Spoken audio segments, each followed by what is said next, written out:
What's up, everyone? Welcome to another episode of Moving with Life. This is episode 126. Thanks for joining. Hopefully you've had a good weekend. Today's Monday yet again, and we're going to jump into some money things. The person I'm going to use today for some advice is Dave Ramsey. Now, this is not an interview. It's a video that I found that I was like, so I had seen it before, and so I saved it. I knew I was going to use it because I like it, and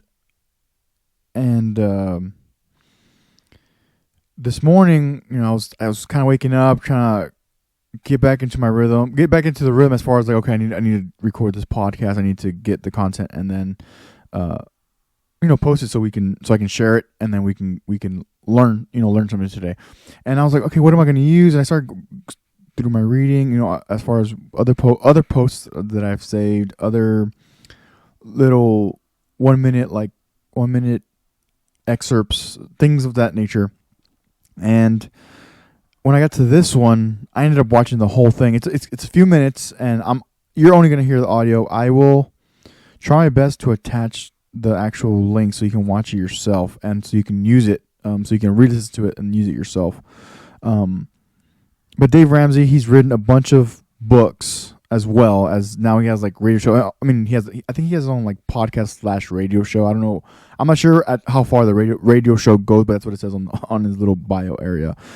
He's written books like the Total Money Makeover, Entre Leadership, Complete Guide to Money. Primarily, he's a financial advisor. That's the main thing he's done. He went to the University of Tennessee back in 1982. He's originally from Nashville, which is pretty cool. I didn't even know that. It says Dave Ramsey III is an American personal finance advisor, radio show host, author, and businessman. And his main nationally syndicated radio program, The Ramsey Show. And so I had heard about him. I knew about him because of his books, especially when I started reading. I started really getting into his books. I never had enough information or evidence for me to pick up a book and use it. So then obviously with social media and people post videos, and now he does his own little excerpts, and then people taking his videos and compiling them to these 5 things. The one we're gonna go over today is 5 things that will make you wealthy. And so that's how I've gotten into Dave Ramsey more, especially when it comes to debt and how to get out of debt. I know I definitely use it. I don't have a lot of debt, but I'm using it in a certain way to help my wealth. So that's how I'm using it as far as that goes. It's nothing crazy. I've been very fortunate in other things that I've done where I don't have as much debt as other people do. But today I want to jump right into this. It's a few minutes long, so I'd like you to listen. Get a journal. I'd prefer if you get a journal out. I have mine, so I'm actually going to write along as I'm listening as well. I already know what's coming up, so it's kind of easier. But again, you can start and stop as you please. Hopefully you get something out of this, and then we will talk about it as soon as we're done. If you do these 5 things from the Bible and from your grandmother, they're called common sense, you will win with money 100% of the time. Now, I don't know exactly how long it will take you, and I don't know what win with money will mean, because I cannot predict your income, and I cannot predict the tragedy that you will have to overcome. But subject to your income to tragedy ratio, to the extent you do these 5 things, you will win with money. You will become wealthy in North America if you will do these 5 things over and over again. Number 1, you need to have a written plan, a budget. Jesus said, don't build a tower without first counting the cost, lest you get halfway up and you're unable to finish, and all who see you begin to mock you and say, this man began to build. No one began to build and was unable to finish. No one accidentally wins at anything. And you're not the exception. I don't like Dave Ramsey's advice. I don't give a crap. You're wrong. You have to do a written game plan with money or you're going to lose. The second thing is you got to get out of debt. Your most powerful wealth-building tool is your income. And when you spend your whole freaking life giving your money to banks who fill up the skyline and have furniture nicer than yours, that makes you stupid. Get out of debt. When you don't have any payments, you know what you've got? Money. Do I care if you get out of debt? Yes, I want you to win. I want you to have a great life. But do I care if you agree with me? No. I don't care if you agree with me. If you don't agree with me about this money stuff, you're what's known as wrong. I've been doing this longer than most of my critics. They were peeing in their diaper while I was doing this stuff. They're wrong. Live on less than you make. Number 3. In the house of the wise are stores of choice food and oil, but a foolish man devours all that he has. If you spend everything you make, you're a fool. Well, Dave, you don't know about my situation in America today. Wages are stagnant. So why are they stagnant at your house? You know where wages are stagnant? On people who are stagnant. You're only got stagnant wages if you decide to stay there and keep getting those wages. This is not Russia. You can quit. I don't like how much Walmart pays. I don't like how much McDonald's pays. So don't work there, stupid. Go to work for somebody else. I don't like how my company treats me. So leave. Go be somebody. There's no reason that you have to be stuck somewhere because some liberal journalist said you were stuck. You're not stuck. You're stagnant. Don't be stagnant. You know what stagnant pond water does? It grows scum on top. You don't want to be stagnant. You get scummy. You need to go be somebody. You need to leave the cave, kill something, and drag it home. You need to decide that my life is not good enough the way it is, and so I am going to control the controllables. I am going to change some things. Because guess what? Nobody in Washington is going to fix your life. Santa Claus doesn't live there, baby. Have you noticed that the Democrats and the Republicans, neither one could freaking add? Have you ever had any of them send you money? No. They are not going to fix your freaking life. You are going to fix your life. You're going to get on a plan. You're going to get out of debt. You're going to live on less than you make. And then you're going to save some money. You know how rich people get rich? They save money. Wow! I don't know if I agree with Dave Ramsey's investment assumptions. I don't give a crap if you agree with my investment assumptions. You know what my investment assumption is? My assumption is you're going to be broke until you save money. That's my assumption. You need to get up off your assumption and go do something. You need to get up off your assumption and start investing some money. 100% of the people that don't save money don't have any. Wow, how's that for insight? Doesn't take a freaking rocket scientist to figure this out. You know what the problem on your investments are? The problem with your investments is not your rate of return. It's not your expense ratio. It's not no load versus load. It's not your nerdy, twisted up, toxic butt opinion about some investment. Your problem with your investments is you don't have any. That's the problem with your investments. 100% of the people that build wealth save money on purpose a lot. Some people do it poorly in a stupid money market account and make no money on their money. Others do it wisely in mutual funds that outperform the S&P, or real estate that they pay cash for that outperforms the S&P. Others are just passive and do the S&P. And they all write books about it and all have a freaking opinion and make money off of you while you're stagnant. That's stupid. Don't be stagnant. Invest money, save money. You know how you're going to do that? You're going to be on a plan. You're going to get up out of debt. You're going to live on less than you make. And voila, there is money in the budget. It's called margin, baby. And now you got the money to be rich. You got to act like rich people. And that's not go spend a bunch of money, moron, because rich people don't go spend a bunch of money. I'm going to go buy a Ferrari. I'm acting like rich people. No, you're acting like a moron. That's not, Ferraris aren't rich people. That's the ultra rich. You don't buy a Ferrari if you're a millionaire. That's it's crazy, you people. I'm going to act rich. I'm going to rip people off. That's just a liberal nonsense.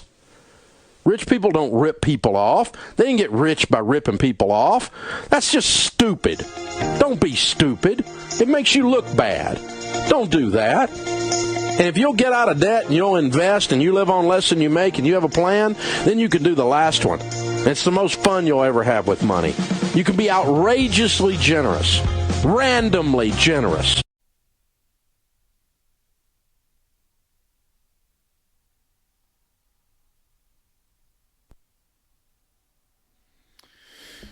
Okay, he didn't say number 4. He didn't say 4. This is 5. Oh, I guess technically he said 5. So I'm gonna say the fourth one is save money, invest in the index. You can use the index. You can use real estate. You can do. Well, he says mutual funds that outperform the index, which is S&P 500, which I have been lucky enough. I do both.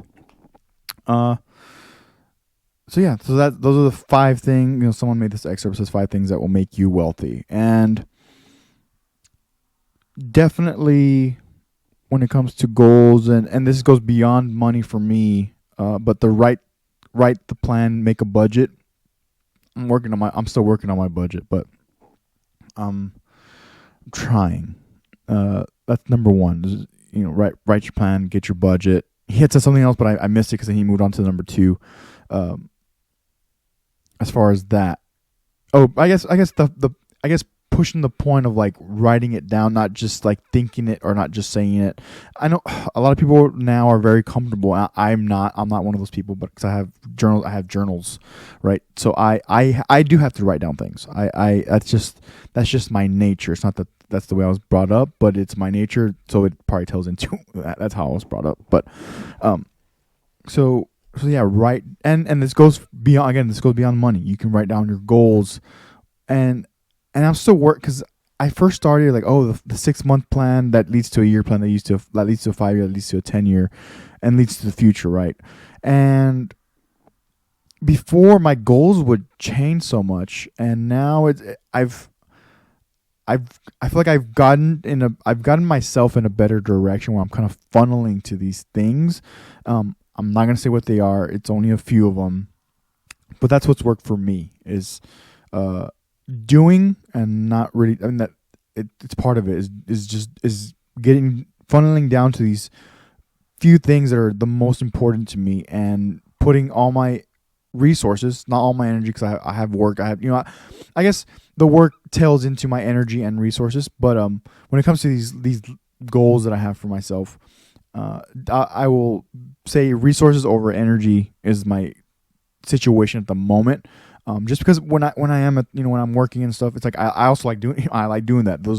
These are 2 things that I like doing, is doing this and then planning and thinking and trying to evolve and grow, and then go and do my work. And patient care and taking care of patients is something that I really, really enjoy.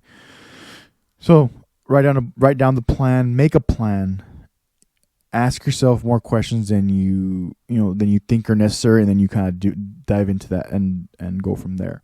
Number 2, he says get out of debt.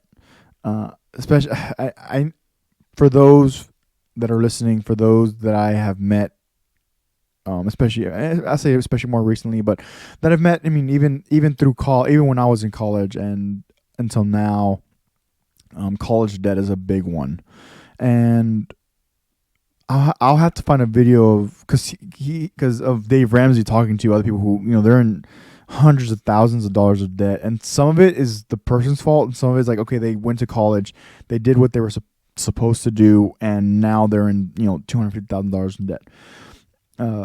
And he gives his remedy to how to get out of debt. I have heard Charlie Munger talk about who's Wade Bowen, Warren Buffett's sidekick, where it's like he says something along the lines of, I don't care if you have to walk everywhere, use coupons for everything, but get yourself to your first $100,000 of wealth. After that, you can kind of let off the gas pedal a little bit. That's kind of like the thing. And I brought that theme up several times, but this ties into that because Dave Ramsey has this very similar thing where it's like, you shouldn't be buying crap. And I'm using crap in defining the fact that you have debt that should supersede what you're spending your money on. And there shouldn't be too many things out in the world at the moment. It's not that you can't buy them later. It's not that you can't buy them ever. It's just wait a little bit. Get out of debt. And I again, I've been very lucky. But in that luck, I've also worked very hard to be where I'm at. And even then, I want to state it because it is. I'll say it's a matter of fact in this situation, but also like it doesn't mean that I mean there's all these other things that I'm working on because it's like there's enough ticks in my head where I'm like that this bothers me. I need to fix it for myself, and hopefully it'll expand from there, right?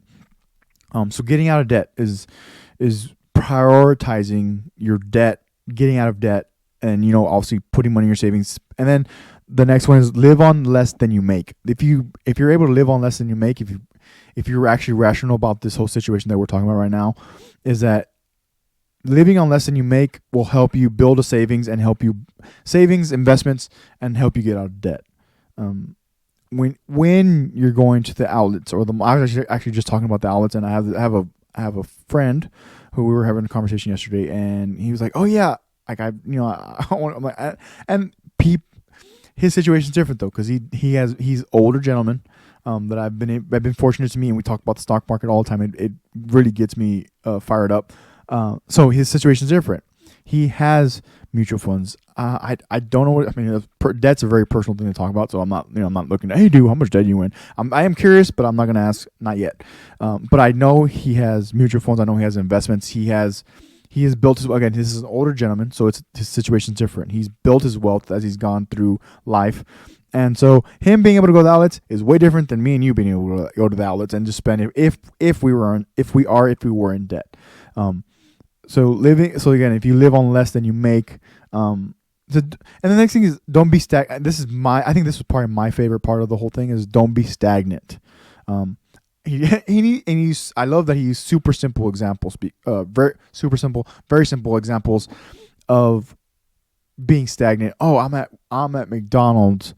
I hate this job, and there's a balance there because like I hate this job, but I need to provide for my family. Cool, get it. I hear you, but the example I can give is when I worked in food. I think I worked in food for 2 to 3 months. I was a senior in high school, and it was my first actual job that I had. First time making, I'm gonna say real money. I was working a lot of hours though, so it backfired on my grades, and so that's one of the reasons. It's not the main reason, but it's one of the reasons why I had to get out. I was just working too many hours. But from that moment, I learned a lot. I grew up just a tiny bit,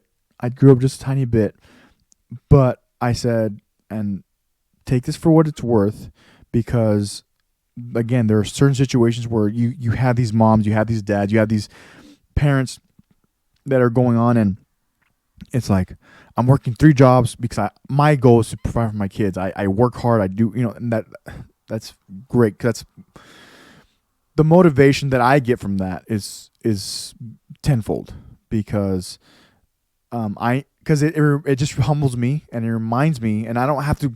There's certain things that I do. I feel like I live vicariously through other people where it's like, I hear you, I hear your story.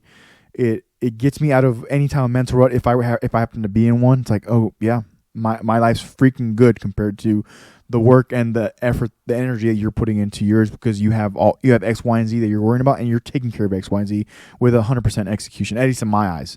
And the fact that you're moving every day, you're freaking doing, you're making yourself, because in the jobs that you have, you are a product of society. You are producing for society, right? So there's certain situations. But anyways, my point of this story when I was in high school is like, of all that I learned and having that was one of the first times I had. It was the first time I had an actual boss, not having to do with like school and like coaches and stuff like that. Some type of management, some type of leadership. This is my first introduction to leadership outside of schooling. Was that I never want to work in food again. And that was one of my first little motivations to like, I don't want to work in food again. Okay, what do I have to do to not have to do that again? And this is a very this is a long time ago. Now that I'm talking about it out loud, but it was the point of, okay, I learned, and I'd like to not be in that. Maybe it was just that situation, and obviously leadership has a lot to do with it. I talked about that. Leadership has a lot to do with it. Management has a lot to do with it. You don't leave your jobs. You leave your management. You leave your leaders. It's because of people, and that's why you leave where you're at. But when you have good leadership, when you have good bosses, it's actually hard to leave. You're actually willing to go through the suck with them. In any situation, from what I could see, from what I can tell. And so that was my first little just nudge, little flick of motivation to say, okay, I don't want to do that. What do I need to do as an individual to not have to do that? And then and then you move on to the next thing. You move on to the next thing. So yeah, don't be stagnant. And then he says you can quit your job. You literally can. And I don't know if I've talked about this. I don't know if I've talked about this on here, but I have talked about it with friends and people who feel like they're stuck. And it's people that I know. It's the people that I feel okay with saying this. Like, hey, like if you don't like this, go back to number one. Make a plan and quit that job. Make a plan. Start some interviews. Let your manager know, hey, this is what's going on. I don't like this, and I'm looking to leave. And sometimes that actually helps management figure it out and be like, oh, okay, I must be doing so. If they're willing to listen and actually hear you, then it'd be like, oh, okay, maybe we can make these adjustments. Oh, I'm sorry that you feel this way. This is why we have to do it this way. It's because X, Y, and it's because A, B, and C. And then maybe you become more understanding. You stay a little bit longer, but then you have those times where like, okay, and you have those bosses where like, okay, good luck, and and then that just gives you more leeway, more an open doorway to go make a plan, stay at your job, stay at that job, make a plan, make sure you have your resume ready to go. We'll have to talk about resumes some other time. Make sure your resume is ready to go because you need to find another job, and fear and lack of wanting to update your resume should not keep you. Fear, I get it. Fear's part number one, but the lack and procrastination of updating your resume should not keep you from pursuing the next job. You need to do that, keep that squared away so that you can figure out what you want to do next. Maybe you actually really like. So for the example that he gave, food, and he gave McDonald's and Walmart. So let's say you don't want to do retail, and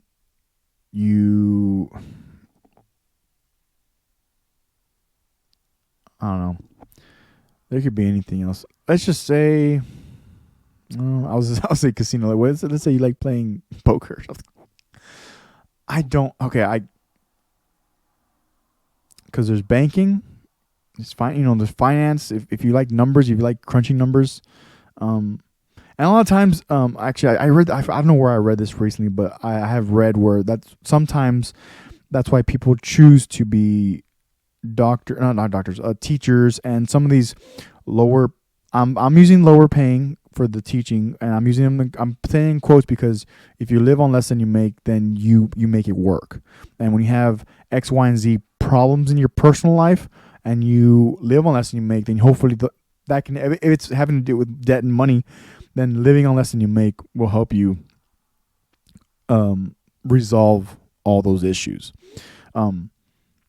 So people sometimes choose to be teachers and coaches and these subpar. I will say they are subpar paying. I'm not saying they shouldn't get paid more, but when we're talking about financial situations, like, okay, then you need to prioritize what's most important to you, get out of debt, and execute, what you're doing.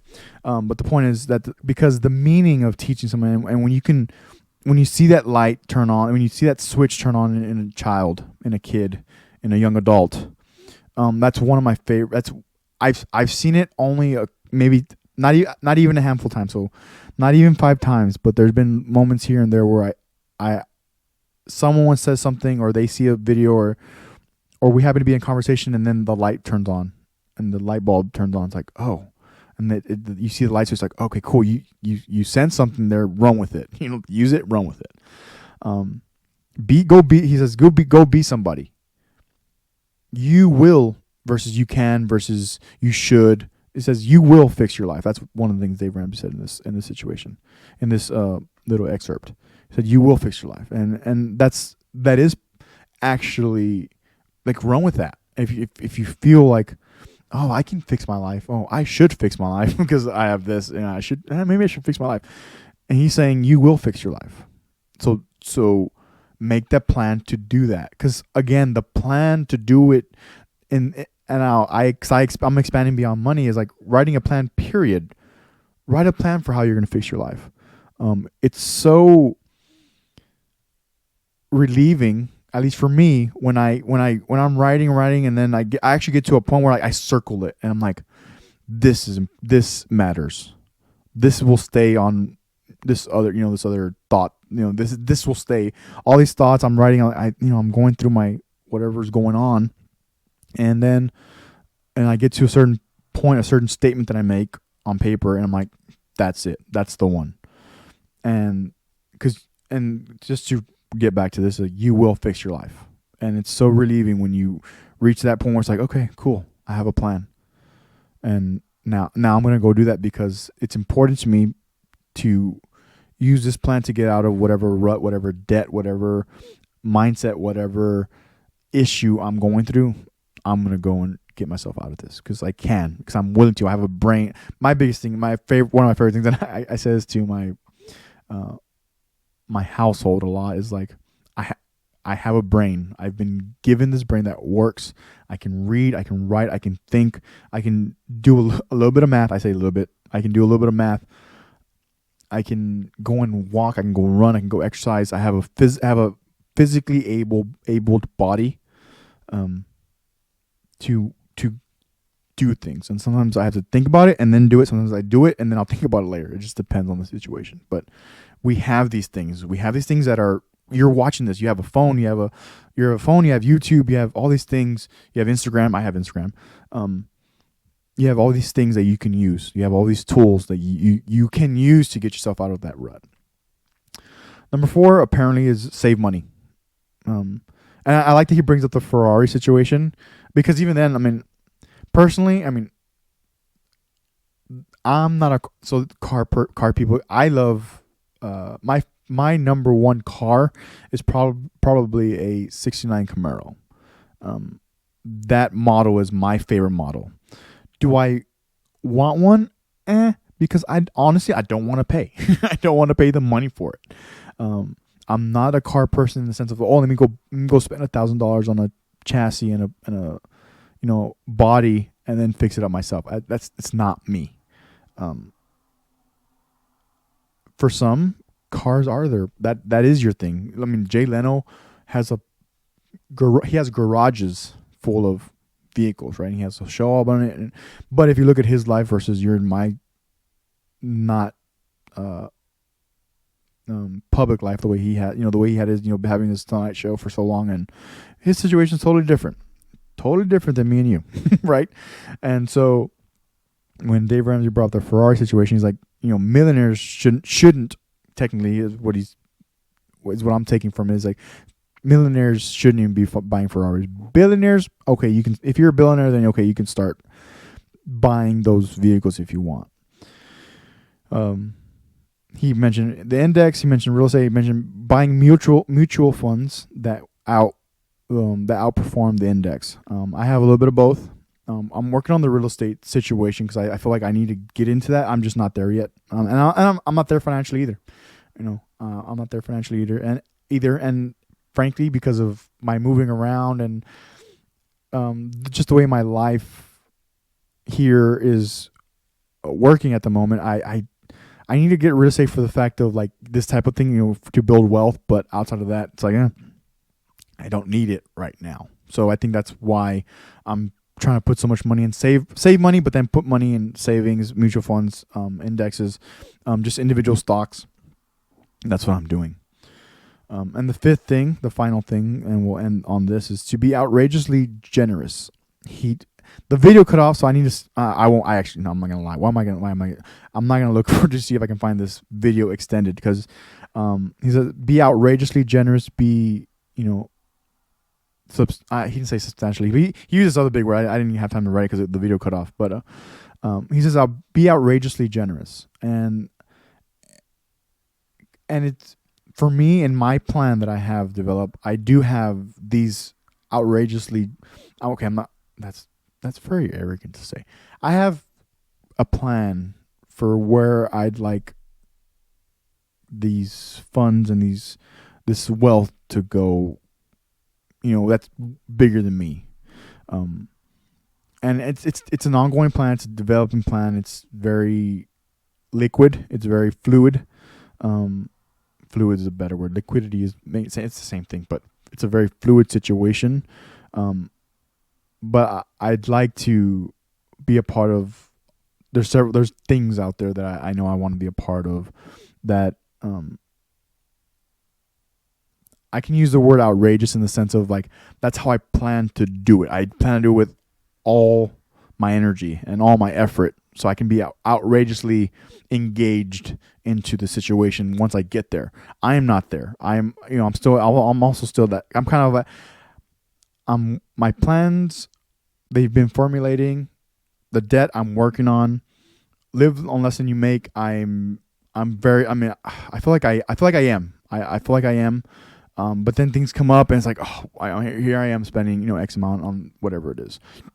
But I'm saving money. I am putting in the index. I'm putting in mutual funds. Okay, cool. But to be outrageously engaged at a certain point is one of my goals, so I can donate and help others. And that's all I got for today. And hopefully, I hope you've gotten something out of this little conversation we've gone through today.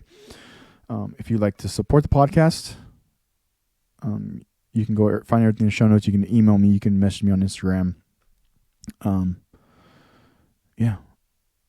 even then, the way I've been brought up, this is one thing I can say that as far as being brought up is that as far as being outrageously generous and giving, it's like you also don't need to be a millionaire to give money and to help others. And I wholly believe it. Completely and wholly believe in that. Because again, it is, I've seen it, and you don't, if you're willing to give the shirt off your back, then I feel like you're good. And it's something that we should consider and do it. You don't have to be the richest person. And the very cool thing is that I know plenty of people out there that they are so generous with their time, with their money, and we can aspire to just get a little better and do that ourselves for others, and help our little world, and then our extended world be a little better. So take care of yourself. Take care of your household, your teams, whoever it is. Lead from the front. Make sure you take care of yourself and them mentally and physically. And until next time, I'll see you all very, very soon. Thanks for listening. I really appreciate it. I want to end on that, is that how appreciative I am of the listeners. I see you all, and I hear you, and hopefully we can take this and run with it.